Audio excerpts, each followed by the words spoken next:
Okay, another one on the fly. Game two, I am 0 for 2. That is not good.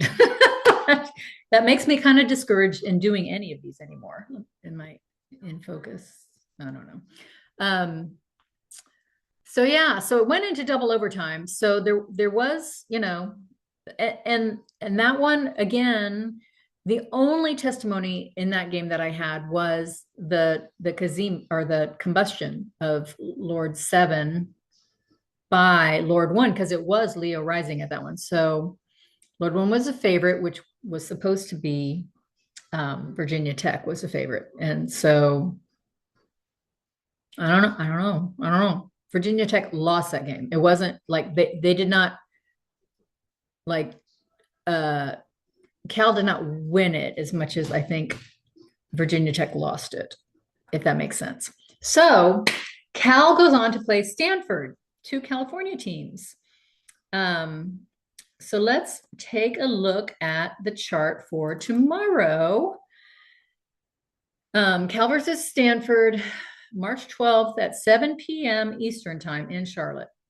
So now in that situation, again, Stanford would be favored because if we go to the bracket, Stanford is 7th seed and Cal is a 15 seed and has advanced to this little slot right here. So Stanford will be the favorite. So ruled by Mercury, and Mercury is in the 8th house. Okay. And then this is another one of the Ptolemy aphorisms 54. Oh my God, I have so many birds flying into my tree right now. And they're all the grackles. It looks like, the dudes that look like they took a bath in essential oils. They're iridescent in color. There's like 50 of them out there. And I like it when the parrots show up with them too, because then the parrots are out there with the iridescent black, shiny. Man. Anyway, Ptolemy's 54th aphorism, which is when Virgo is rising, the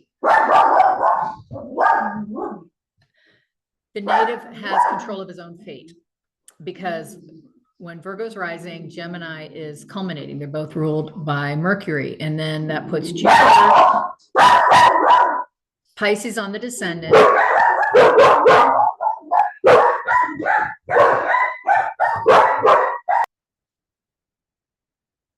So, mailman. Anyway, so Jupiter's on Pisces is on the descendant, ruled by Jupiter, and as is the 4th house, Sagittarius. So what begins in Pisces culminates in Sagittarius. What begins in Virgo culminates in Gemini. So aphorism 54. So we're only going to be looking at Mercury and Jupiter.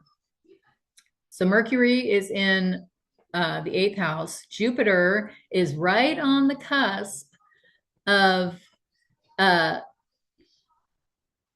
midheaven, which I believe is the case for the next game that we're going to be watching. So I can't. And that was the only testimony for the Florida State. Who's Florida State playing? I can't remember. Look at that right there. Stanford. Syracuse. Syracuse, Florida State game.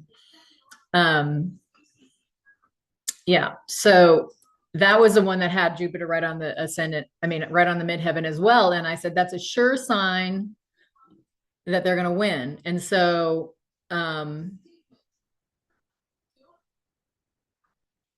so we'll see, because I don't have a preview of it to tell me. Yeah, that was Florida State was favorite. So that was, I think, did I say Syracuse would win? Hang on.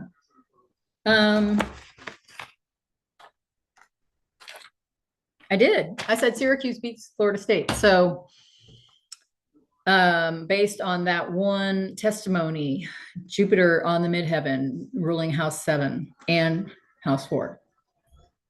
Okay. So then we need to look at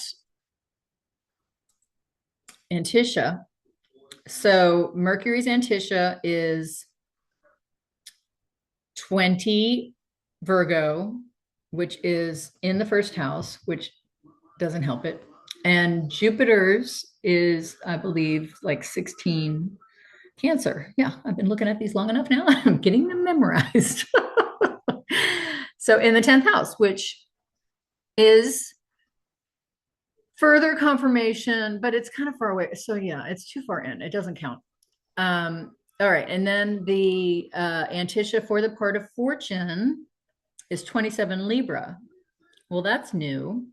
So 27 Libra is in the second house. That doesn't help me at all. But 27, does 27 do anything? 27 is the same degree as the nodes, but that doesn't really help me. So, and the actual part of fortune is 2. I'm looking at aspects now because we've assessed house placements and nothing's really jumping out other than Jupiter sitting on the midheaven. So the moon is in Virgo, 7 degrees, and it's, see, that's not a Ptolemaic aspect as it's applying to 9 degrees. That's a quincunx, and that's not something that John Frawley would look at. Wouldn't even notice it. Just pshaw, pshaw.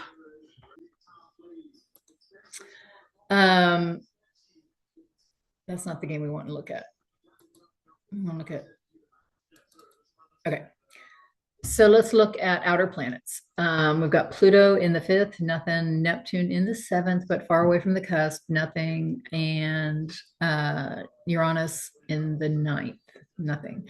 So the only testimony in this game is that Lord 7 is on the midheaven. And so that favors the underdogs. So that would be Cal, right? Getting a little bit lost here. Too many games at once. Yeah, that would be Cal. So we would then be saying that Cal is going to beat Stanford. Okay, well, so we'll see tomorrow at 7 p.m. And like I said, I'm 0 for 2 right now. So I don't know if I'm worth being listened to, but it's not me, it's the system. Thanks for watching, and we'll see you again. There's another game tonight, so I'll be back on. Bye-bye.